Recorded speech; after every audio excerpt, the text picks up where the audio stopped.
warahmatullahi wabarakatuh. Waalaikumsalam. A'udzubillahi minasyaitonirrajim. Bismillahirrahmanirrahim. Alhamdulillahilladzi hadana li hada wa ma kunna linahtadiya laula an hadallah. Asyhadu an la ilaha illallah wahdahu la syarikalah wa asyhadu anna Muhammadan abduhu wa rasuluh la nabiyya ba'dah. A'udzubillahi minasyaitonirrajim. Bismillahirrahmanirrahim. Ya ayyuhalladzina amanu taqullaha wa kunu ma'as-shadiqin, amma ba'd.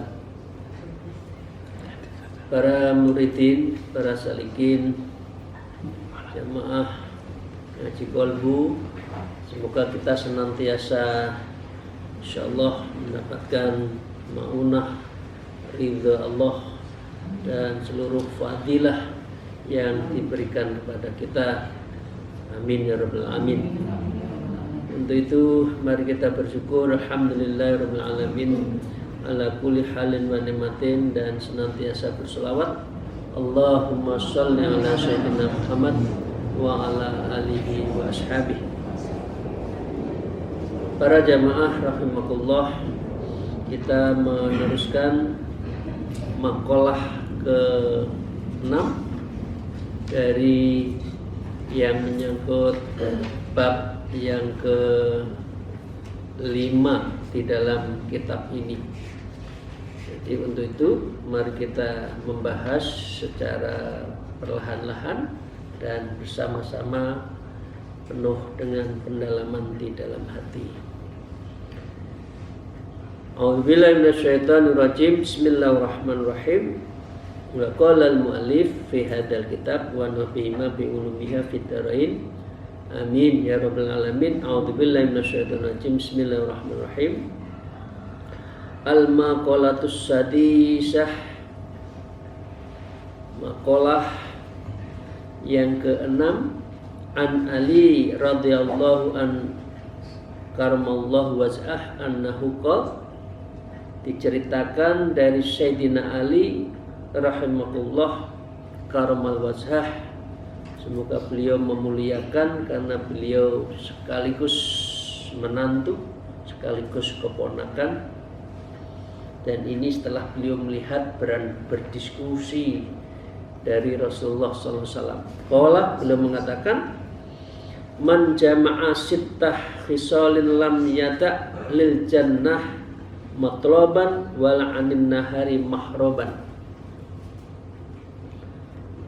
Man jama'a sittah khisalin, siapa saja yang mengumpulkan 6 perkara, 6 situasi, 6 keadaan, lam yata, maka ia tidak akan mengabaikan lil jannah, pencariannya untuk mendapatkan surga, wala alin nari mahroban, dan tidak meninggalkan neraka sebagai pelariannya. Jadi ini kuncinya adalah aihadisitah. Ada 6 hal yang merupakan kunci mafatihah, kunci al-jannah, pembuka surga, wa maghaliqun nar, dan gembok pengunci neraka agar kita tidak masuk neraka. Jadi ini 6 sikap, 6 hal yang perlu kita perhatikan, yang itu pembuka surga tapi sekaligus penggembok. Penggembok itu benar ya, ada bahasa gembok ya, orang Jawa ya, gembok, sehingga neraka itu kita gembok, kita nggak usah masuk, nggak perlu masuk. Apa itu? Awwaluha arafallahu ta'ala. Yang pertama ma'rifatullah. Ini Sayyidina Ali, beliau orang yang sangat dekat karena keponakan sekaligus menantu, orang yang bisa segera masuk surga. Wa awwaluha, yang paling utama, yang paling pertama adalah arafallahu ta'ala, makrifat kepada Allah subhanahu wa ta'ala, bi annahu khaliquhu wa raziquhu, karena Allah lah yang Maha Pencipta dan Maha Pemberi rezeki kita. Wa muhyiyuhu, dan yang menghidupkan kita. Wa mumituhu, dan Allah lah yang mematikan.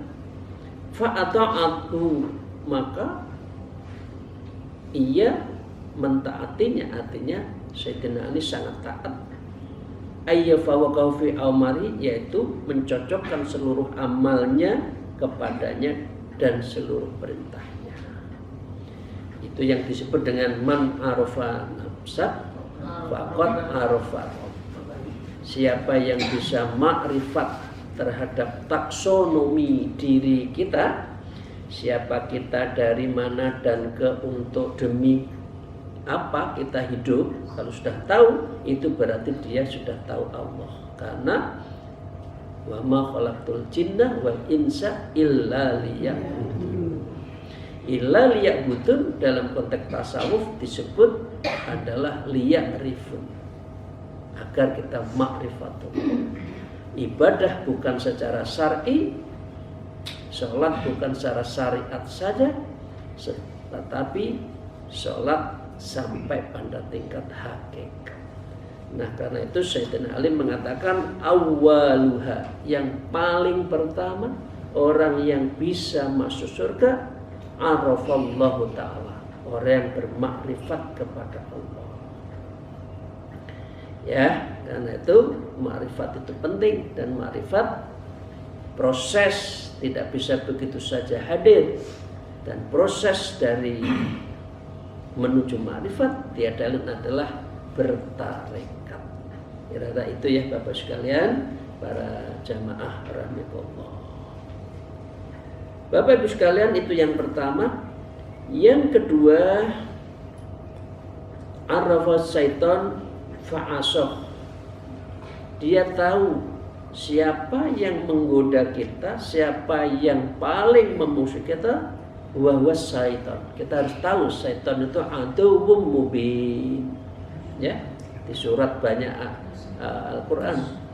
Salah satunya surat Yasin kan, aduwwum mubin. Setan itu adalah musuh yang nyata. Tapi banyak orang yang bergelindang, bekerja sama, berkolaborasi dengan setan. Karena kita tahu arafa syaitan fa'asahu, maka kita harus memusuhinya. Ay khalafa amrah, yaitu menentang ajakan dari setan. Yang ketiga, Bapak sekalian, Sayyidina Ali mengatakan wa arafal akhirah fatallabaha. Maka kita harus tahu negeri yang kita cari sesungguhnya adalah akhirat. Fatallabaha, maka kita harus cari. Wabtaghi fima atakallahu daral akhirah. Golek-ono, carilah negeri akhirat, bukan negeri dunia ya. Cuma bahasanya, bahasa Jawanya ning, atau bahasa Sunda ning ya, tapi pengertian ning Jawa dengan Sunda beda. Ya. Ya, ning itu kalau Jawa tetapi, kalau Sunda ning gelis.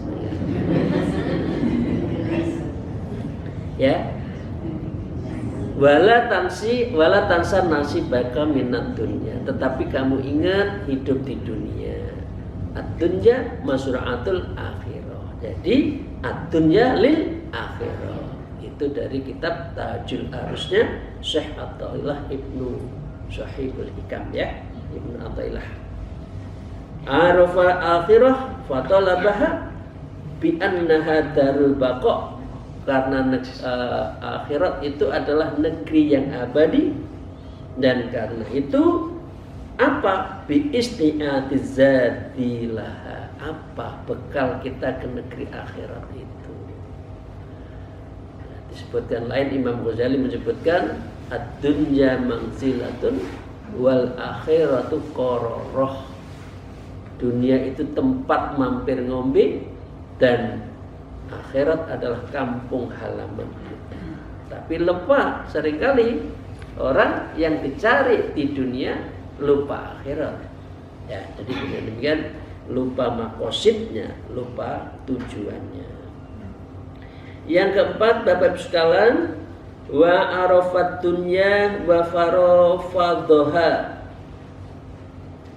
Tahu apa dunia itu? Lahwun, ya kan? Wala'ibun. Dunia itu hanya senang, senda gurau, basa-basi. Betul nggak? Orang kan banyak basa-basi. Senang sesaat. Makanan, katakan sate tulang agung menurut saya paling enak. Paling 5 menit, habis itu hilang. Itulah dunia yang nisbi. Tapi anehnya yang nisbi dicari karena dianggap abadi. Nah, karena itu Sayyidina Ali mengatakan wa arafat dunya, kenalilah dunia itu, fa faradhaha, maka kamu harus menjauhinya. Bukan meninggalkan ya, menjauhinya. Karena kita masih hidup di dunia. Fa innaha faniyatun wa annaha darul mamar, karena dunia itu adalah negeri yang selewatan. Selewatan itu tempat mampir ngombe ya. Nah, karena itu autarokaha, ya ini kita harus menjauhi, meninggalkan yang terlalu hubudunya, walam yakhud minha, dan ia tidak mengambil dari dunia itu illa biqadrin, kecuali sekedarnya jadatil akhirah, yang tiada lain adalah untuk bekal akhirat. Ini ya, illa qadrin itu tidak ada batas ya, sekedarnya. Ya, pas-pasan. Pas mau beli mobil ada. Pas mau naik haji ada. Pas mau nikahin anak ada. Pas mau ziarah ke Uzbekistan ada. Kan itu yang penting. Illa biqadrin. Illa qadrin itu qadrallah. Qadarullah. Allah yang menentukan. Karena itu kita minta. Allah akan kasih. Ada aja min haitsu la yahtasib. Kalau kita dalam rangka ibadah. Ya, Bapak sekalian ya. Yang kelima, wa arafal al-haq fattaba'ahu. Mengenal tentang hak. Hak ini aisyawabu minal ahkam. Jadi syariat. Jadi tahu tentang syariat juga orang yang tadi makrifat kan, yang makrifat itu yang atas tasawuf. Tapi alatnya adalah syariat, karena itu dia harus tahu syariat. Fattaba'ahu, maka ikuti syariat itu. Karena itu syariat itu tiada lain adalah sesuatu yang tadlil, yang bisa menunjukkan. Ya, kalau yang namanya ma'rifat itu adalah tausil, hasil kita, hasil untuk apa? Hasil lil wusulillah, wusul kepada Allah, bertemu Allah, gitu ya. Jadi kuat di syariat dan kuat di thariqat hakikat. Wa amilah, dan tentu syariat harus diamalkan. Yang keenam, Bapak Ibu sekalian, wa arafal batil fastinabahu, mengenal yang batil, tahu yang dilarang. Karena itu fastanibahu, maka kita harus menjauhinya, walam ya'malhu, dan tidak mengamalkannya. Jadi ini kunci. Kalau tahu 6 ini, makrifat, syariat, sudah 2. Tahu musuh kita, setan, ya. Tahu tujuan kita di akhirat, tahu sesuatu yang menggoda kita di dunia, dan tahu yang tahu yang batil. Nah, berarti 6. Itu berarti kunci masuk surga di situ, dan sekaligus 6 yang bisa menggembok, mengunci neraka. Masih dilanjutkan dari Sayyidina Ali juga, wal maqalatus sabi, dan maqalah ke-7, qala Ali karramallahu wajhah wa fi nusqahi, dan juga ini berdasarkan hadis, wa qala Umar, Sayyidina Umar radhiyallahu anhu qala, beliau dari Rasulullah mengatakan, Apa? An-nikmah, nikmat itu a'dhamuha, yang paling besar, sitta asya. Kenikmatan yang paling besar itu adalah 6. Yang pertama al-Islam. Karena itu kita bersyukur ada nikmat Islam. Wal Quran, dan membaca Quran, menghafalkan. Yang ketiga, sholawat kepada Muhammadur Rasulullah SAW. Ini nikmat. Ya.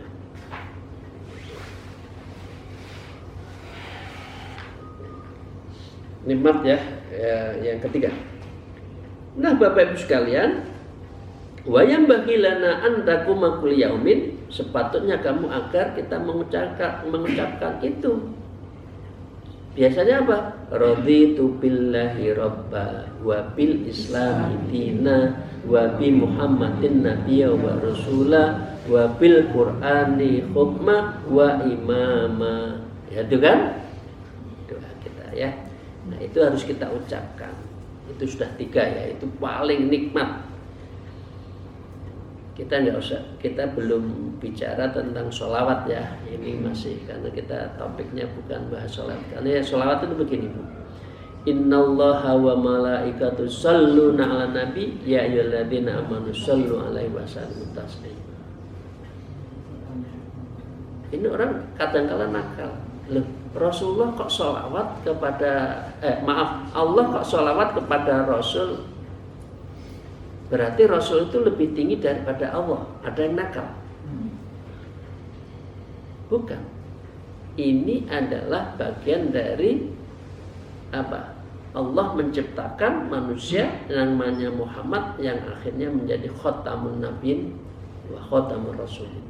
Karena ini adalah bagian dari kesempurnaan Allah. Karena Allah itu maha sempurna kan, itulah salah satunya menciptakan Rasulullah.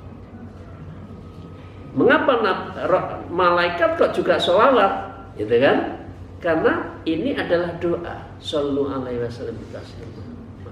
Nah, Allah sama Muhammad saja, Allah sama malaikat saja sholawat. Mengapa kita tidak sholawat? Dan gitu loh. Apakah Rasulullah butuh sholawat kita? Tidak. Tetapi dengan sholawat itu airnya ngocor, gelasnya penuh. Nah, tumpahan rahmat Allah itu yang dari Allah dilimpahkan kepada kita. Teorinya dari mengapa kita berselawat itu memohon limpahan rahmat, limpahan dari fadilah dari Rasulullah. Tentu dari Allah ya, lewat Rasulullah yang melimpahkan sholawat kita. Jadi yang berbanyak sholawat. Yang keempat, wal afiyah, nikmat sehat. Nikmat sehat itu nggak ada harganya, itu nggak bisa dihargai. Punya duit banyak, kalau nggak sehat nggak bisa makan. Audifa'il makarih, yaitu terhindar dari hal yang tidak disukai. Yang kelima, wasatru, dan terlindungi dari Allah terhadap aib-aib kita. Bapak Ibu sekalian, adakah manusia yang tidak berdosa? Ibu, kalau saya dikelongkok, mungkin orang tidak mau menghormat saya, tapi Allah menutup. Begitu juga panjenengan datang. Ini kalau dibuka, ya sifat jelek saya, mungkin orang juga malu. Saya malu, semua malu. Tapi Allah cinta pada umatnya. Sitruh, Allah menutupi aib semua umatnya. Karena itu aib itu tidak boleh diumbar kan? Sesama umat Islam harus nutupi, bukan dibuka. Allah itu Rahman, sangat mencintai umatnya, karena itu ditutup semua kesalahannya. Ar-Rahimnya nanti di akhirat. Tapi kalau rahmannya diberikan orang yang baik, orang yang buruk, orang yang jelek, semua dirahmani oleh Allah. Tapi kalau ar-rahimnya itu ada di akhirat. Karena itu tafsir Bismillahirrahmanirrahim dengan kelawan menyebut Allah Ar-Rahmanu yang Maha Pengasih wonten donya, War-Rahimu lan donya lan akhirat. Dulu kan gitu, tafsirnya seperti itu. Karena itu kita itu nikmat karena Allah melindungi. Yang keenam, wal ghina 'anil nafs, dan merasa cukup dengan urusan manusia. Jadi kita cukuplah dengan manusia, menghormat, silaturahmi cukup, jangan terlalu bergantung pada manusia. Ini dari 6 Sayyidina Ali. An Anas anna Nabi sallallahu alaihi wasallam yaqulu rabbukum fil hadisil qudsi, dan Rasulullah bersabda melalui hadis qudsi. Hadis qudsi itu sebetulnya firman Allah tapi belum ditubuhkan di Al-Qur'an, dan itu dari Allah. Ya ibnu Adam tafrah li ibadi, wahai anak Adam, luangkan waktumu untuk beribadah kepadaku. Amda qalbaka ghaniyin, maka aku akan memenuhi semua kecukupanmu. Wa amdat yadaka rizqan, maka aku akan memberikan rizki yang cukup. Ya ibnu Adam la taba'at ani, dan wahai anak Adam, jangan engkau saling berjauhan dariku. Amla qalbaka faqran, aku akan memenuhi hatimu dengan kefakiran. Wa amdat yadaika suhlan, dan aku memenuhi urusanmu dengan kerepotan. Hadis riwayat Tabrani dan Imam Hakim. Jadi Bapak sekalian, ibadah itu kunci Allah mencintai di dunia dan di akhirat. Kalau tidak ibadah, mungkin Allah juga mencintai, tapi urusan dunia, belum tentu akhirat. Tapi kalau kita jauh, maka kita bisa terjerembab dalam urusan yang sangat repot, urusan dunia ini. Itu ya dari hadis qudsi. Wal maqolatu samanih, dan maqolah yang maqolah ke-8 an Yahya ibnu Mu'ad, dari Syekh Yahya ibnu Mu'ad, semoga Allah rahimahullah, beliau mengatakan al ilmu dalilun amal. Ini agak definisi agak moto ya, ini bagus sekali. Al ilmu dalilun, ilmu itu petunjuk amal. Ayu mursyidhu wa kasifuhu, yang mengarahkan amal dan membukanya. Fala yujadul amal bidunil ilmi, maka tidak ada amal tanpa didasari oleh ilmu. Ini kan bagus. Al amal bidunil ilmi, tidak ada amal tanpa didasari oleh ilmu. Jadi dengan demikian, inilah yang oleh Imam Ghazali disebut aqobatul ilmu, menjadi dasar dari 6 aqobah, 6 tanjakan menuju Allah menurut Imam Ghazali. Yang pertama adalah al-ilmu, karena al-ilmu itulah orang bisa sampai memiliki namanya ma'rifatun nafsi wa ma'rifatullah, mengetahui diri kita dan makrifat pada Allah. Itu yang pertama ya. Yang kedua, wal fahmu wi'aul ilmi. Faham itu wadahnya ilmu. Kalau kita nggak faham, ember kita bocor. Dikasih ilmu apa saja, masuk keluar telinga kanan, keluar telinga kiri, karena bocor. Karena itu harus faham. Doa kita tadi itu kan, kita tidak ada ilmu kecuali faham, tidak ada faham kecuali diamalkan, kecuali tidak diamalkan kecuali ikhlas, kan gitu kan doa kita setiap pengajian itu. Yang ketiga, wal aqlu qaidul lil khair, akal itu panglima kebaikan. Ya, ini definisi semua bagus, ini moto semua, ini bisa dijadikan quote itu. Al aqlu qaidul khair, akal itu panglima kebaikan. Au hamilul lahu, yaitu penanggung jawab semua kebaikan. Fala yujadul khair, maka kebaikan tidak akan ditemui illal bil aqli ta'ilahi, kecuali akal dengan mengajak kebaikan. Itu yang disebut oleh Imam Ghazali, al-qalbun malikun wal aqlun wazirah. Jadi hati itu raja dan akal adalah panglima. Itu menurut Imam Ghazali. Karena itu diungkap lagi di dalam makolahnya Syekh Yahya bin Mu'ad. Yang keempat, Bapak Ibu sekalian, wal hawa markabul lidzunub. Hawa nafsu itu kendaraan dosa. Jadi ini bagus juga. Kendaraan dosa itu nafsu. Karena itu kita yang harus kita hilangkan latifatul qalbi, untuk menghilangkan apa? Nafsu lawwamah, dan zikirlah natiqah untuk menghilangkan nafsu amarah. Itu kan dua yang jelek dari 7 itu kan itu lawwamah dan amarah. Ya, itu ada di zikir-zikir lataif kita.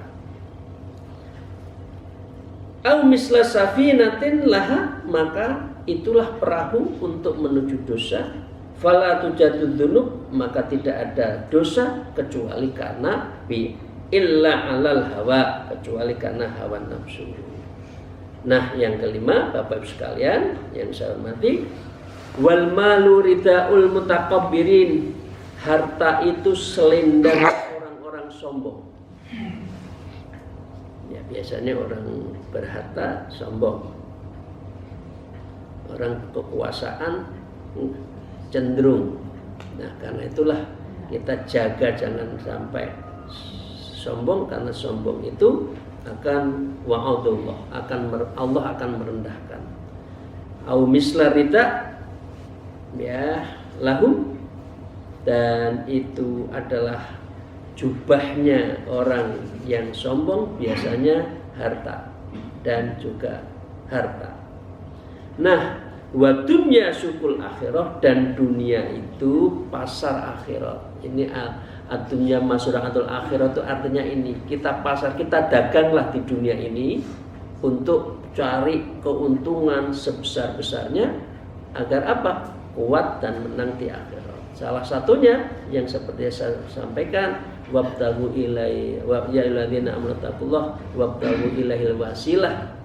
Carilah mursyid, carilah thariqah, ya, dan carilah para guru. Wajahidu fisabilillah, kamu harus bersungguh untuk mendapatkan ini, la'allakum tuflihun, agar kita menang. Nah, inilah yang disebut dengan ad-dunya sukul akhirah. Dunia itu pasarnya akhirat. Ruwaya sallallahu alaihi wasallam qol man akhadha minad dunya minal halal hasaballah. Siapa saja yang mengambil harta dunia yang halal, maka Allah menghisapnya. Wa man akhadha minad dunya minal haram, dan kalau kita mencari rezeki di dunia dari haram, adzaballah, maka Allah akan mengazab, menyiksa kita. Ya, ini hadisnya irawat Ibnu Hakim. Diteruskan, ayuhanas inna, wahai manusia, ketahuilah sesungguhnya dunia ini adalah negeri kebinasaan, ya. La darus istiwa, bukan negeri kesedihan. Manzilu tarahin, bukan negeri yang tempat bersenang-senang. La manzilu farah, dan bukan tempat yang gembira di dunia ini. Tapi yang kita inginkan kan Rabbana atina fid dunya hasanah, kan, di dunia juga baik, di akhirat juga baik. Ala wa innallaha khalaqad dunya darul balwa, sesungguhnya Allah telah menciptakan dunia itu tempat ujian. Ibu bapak sekalian, pernahkah sekolah sabar ada ijazah? Tidak ada. Dari ini ada ujian lagi, dari itu ada ujian. Ujian kita dari istri, istri diuji oleh suami, suami istri diuji oleh anak, anak oleh cucu, sampai sibuk urusan cucu, lupa Allah kan sekarang. Nah, Inilah negeri yang disebut dengan khalaqad dunya darul balwa.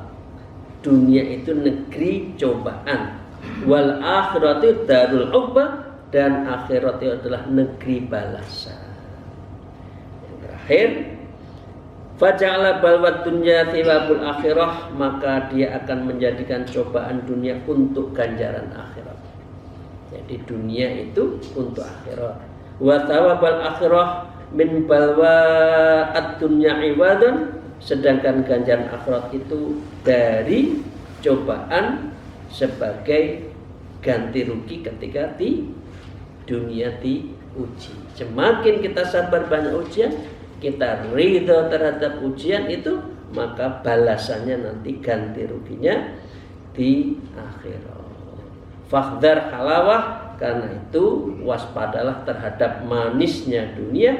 Wa du'iha limiratil fitomiha, maka karena dunia itu susunannya sangat rapih untuk menggoda kita, limiratil fitomiha, maka kamu harus paham, harus sampai kepahitannya itu dari dunia. Jadi dunia itu harus kita sampai.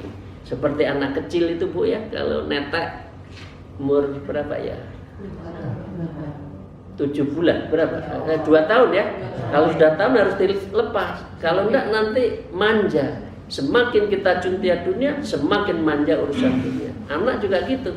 2 tahun masih ngempeng terus ya, sampai mudanya, sampai anak-anak juga nanti menjadi tidak dewasa. Inilah cara kita untuk mengendalikan dunia. Wa ahjarul ladzi dan ajilah, maka singkirkanlah kelezatan-kelezatan dunia itu secara cepat, likarihi ajalia, karena tidak perlu untuk ditunda, karena kita ingin segera menuju akhirat. Demikian, terima kasih Bapak Ibu sekalian. Semoga apa yang kita kaji menjadi bagian dari sikap kita. Apa yang disampaikan Sayyidina Ali, kunci masuk surga tadi, dan 6 kenikmatan, dan yang terakhir adalah bagaimana kita memiliki sikap-sikap dalam hal berilmu, paham, meletakkan akal sebagai pengendali, mengendalikan hawa nafsu, dan menanggalkan selendang takabur, serta kita menjadikan dunia itu pasar menuju akhirat. Kalam alfiminkum wallahul muwaffiq ila aqwamit thariq. Assalamualaikum warahmatullahi wabarakatuh.